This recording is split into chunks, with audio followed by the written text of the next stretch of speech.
প্রিয় বন্ধুরা, হযরত হুযাইফা ইবনে ইয়ামান রাদিয়াল্লাহু তাআলা আনহু বর্ণনা করেছেন, যখন নবী সাল্লাল্লাহু আলাইহি ওয়াসাল্লাম ঘুমানোর ইচ্ছা করতেন, তখন তিনি নিজের ডান হাত মাথার নিচে রেখে বলতেন, আল্লাহুম্মা কিনি আযাবাকা ইয়াওমা তাজমাউ ইবাদাকা আও তাবআসু ইবাদাকা।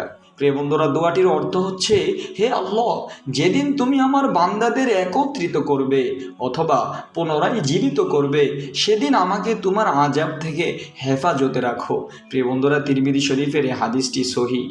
সুতরাং মুমিন মুসলমানের উচিত দিনের কোনো সময় এই দোয়াটি পড়ার সুযোগ না পেলেও অন্তত ঘুমানোর সময় হাদিসের বর্ণনা মোতাবেক ডান হাত মাথার নিচে রেখে এই দোয়াটি বেশি বেশি পড়া। মহান আল্লাহ সুবহানাহু ওয়া তাআলা মুসলিম উম্মাহকে দুনিয়া ও পরকালের আযাব ও গজব থেকে মুক্তি পেতে হাদিসে উল্লেখিত দোয়াটি